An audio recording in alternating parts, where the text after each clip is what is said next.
لماذا خلقنا الله؟ خلقنا الله لعبادته. ما الدليل؟ قال تعالى قال تعالى وما خلقت الجن والإنس إلا ليعبدون. ما هي كلمة التوحيد؟ لا إله إلا الله. ما معناها؟ لا معبود بحق إلا الله.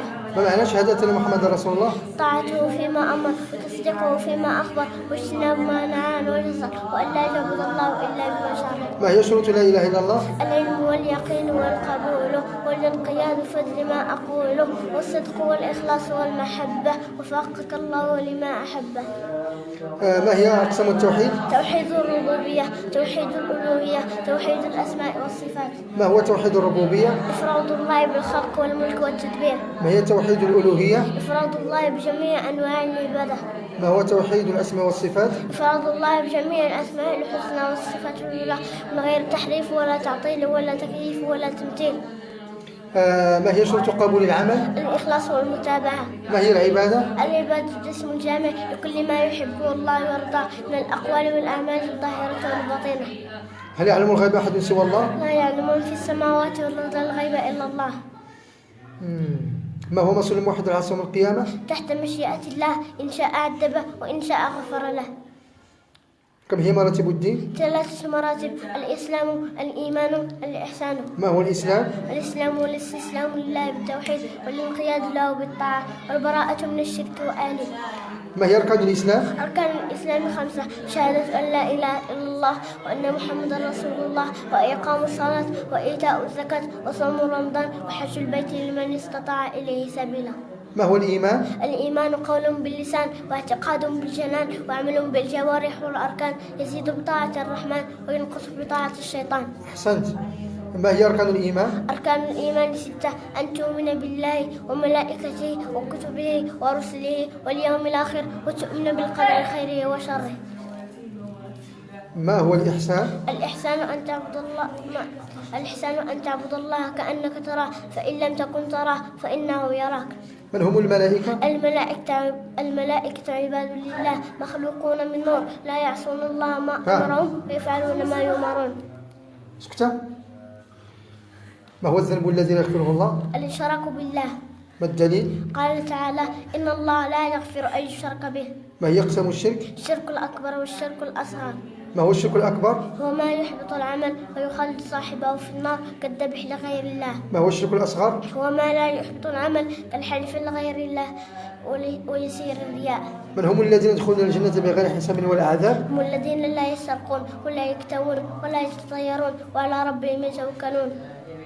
ما هو حق المسلم على المسلم؟ إذا لقيته فسلم عليه وإذا دعاك فأجب وإذا عطس فحمد الله فشمته وإذا مرض فعد وإذا مات فاتبعه. أحسنت. ما منزلة الشهادتين من الدين؟ لا يدخل العبد الإسلام إلا بهما. ما هي عقيدتنا في القرآن؟ كلام الله تعالى منزل غير مخلوق منه بدأ وإليه يعود. ما هي عقيدتنا في الصحابة؟ عدول الانتقاد أفضل الناس بعد الأنبياء نتردى عنهم ونسكت فيما شجر بينهم. ما هي عقيدتنا في الأنبياء والرسل؟ نؤمن بجميع أنبياء الله ورسله لا نفرق بين أحد من رسله نؤمن بنبينا محمد صلى الله عليه وسلم ونؤمن له. ما هي عقيدتنا في اليوم الآخر؟ نؤمن بعذاب القبر ونعيمه وسؤال المنكر ونكير والعرض والحساب والصراط والميزان وتطاير الصحف والثواب والعقاب. ما هي عقيدتنا في القدر؟ نؤمن أن الله تعالى خالق كل شيء وعالم به قبل وجوده الخير منه والشر ليس إليه. ما هي عقيدتنا في ولاة الأمور؟ السمع والطاعة لهم في المعروف والحج والجهاد معهم والنصح في السر لهم والدعاء لهم بالصلاح والمعافاة. ما هي عقيدتنا في المسلمين؟ الصلاة خلف كل بر وفاجر وعلى من مات منهم ومن دخل الإسلام بيقين لا يخرج منه إلا بيقين. ما هي عقيدتنا في الولاء والبراء؟ الولاء لله ورسوله وللمؤمنين نولي عباد الله المؤمنين ونحبهم وندافع عنهم ونعادي أعداء الله الكافرين ونبغضهم. ما شاء الله.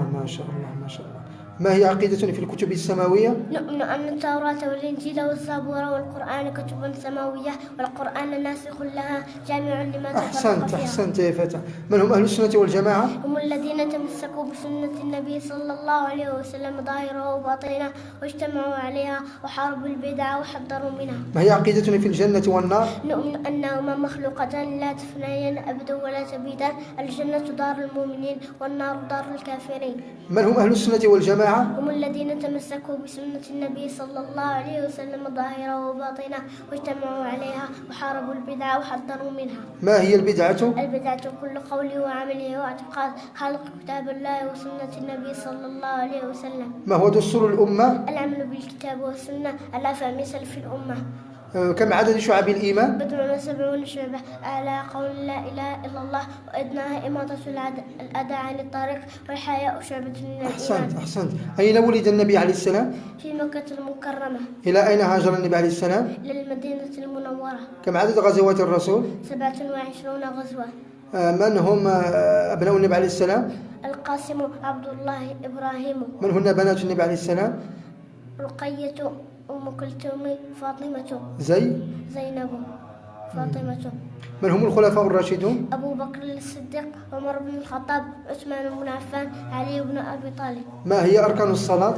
القيام مع القدرة، تكبيرة الإحرام، قراءة الفاتحة، الركوع، الرفع من الركوع، السجود، الرفع من السجود، الطمأنينة، الترتيب، التشهد الأخير، الجلوس له، الصلاة على النبي، التسليم. ما هي شروط الصلاة؟